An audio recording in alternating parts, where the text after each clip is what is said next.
This is Wave Sports' latest creek boat. We haven't had a creek boat for over 10 years now. It's called the Habitat. There's two sizes.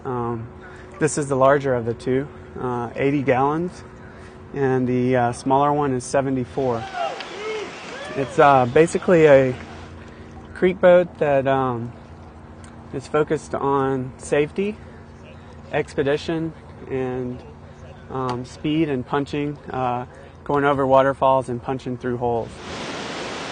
A lot of focus is on the hull itself, where it's an asymmetrical hull. From this section here forward is for stability and for drive, punching through holes and waterfalls, where the back is a little more rounded and you can rock from edge to edge and use these edges here to drive and turn the boat.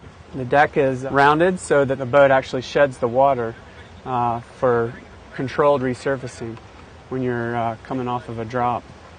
If you're ever in a pin situation, which is when you're paddling downstream and maybe the boat is, you get stuck on a rock, you can put your foot out, step on the system, and push yourself out of the boat.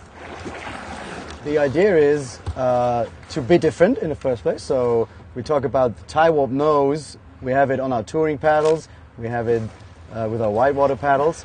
And our logo is a dinosaur. It's all about flames and dinosaurs flying. And so, yeah, we're out there. Blade design was developed by Nico Langner. He's a former German freestyle champion in the wave sport team Europe. It will give you the very best catch you can get. Big blade for big blokes. It's very balanced in the water, so no flutter, and very strong, using glass fiber and some carbon reinforcement along the shaft. This is a canoe kayak. It's a hybrid. So I don't know. It's certainly, we figured, it's hard to figure out where to position it, but I still think the canoe features the easy storage. So you can see if I've got a decent sized cooler here, I can just drop it right in back here. If you've got a deck kayak, if you do happen to tip over in a lake, you've got a boat full of water, which is very hard to get out of. On this, it's self-contained. The boat almost floats on its side right here. You can see I let go, and you can see, so if I'm in the water and I tip over, like this, I just pick it up, and when I ride it up, it's almost dry. A lot of guys, when they fish, like to sit in the boat sideways so they can cast. On this boat, I can sit here, and it literally locks there, so I'm not getting water in the boat. If I had a fishing rod, I could just sit here all day long. It's very quiet going through the water, doesn't make any noise. So if you're fishing or just wanting to have a nice quiet day on the water, it's a nice paddle in that respect too. We basically have a couple of different ideas behind our company, and that is, one is collapsibility. We see an urban dweller that really wants to be a boat owner, and he doesn't have any place to put that boat. So with our collapsible boats, these boats can be stored in a closet, kept in a trunk, packed with you on a vacation, taken on an airplane, checked in on an airplane. The other is viewability.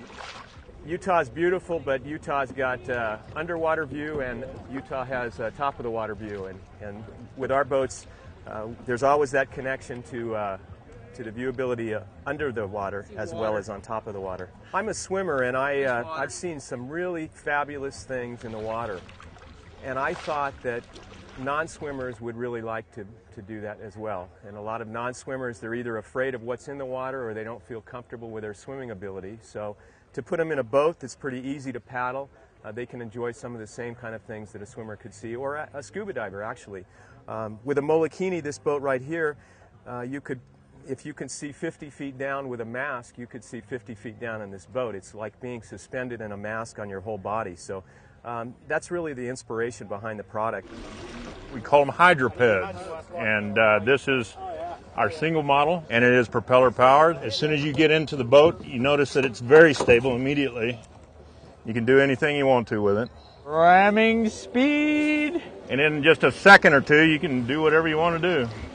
And one of the most important things about it is that you can parallel park it. You can go as fast in reverse as you can going forward. Regular kayaking is a little too much work for a guy like us, so we said there's got to be a better way. It's to make the water more accessible to a wider variety of people, not just people that are in great physical shape. Anybody can get out here and do it. As long as you can ride a tricycle, you can certainly get on it and do it.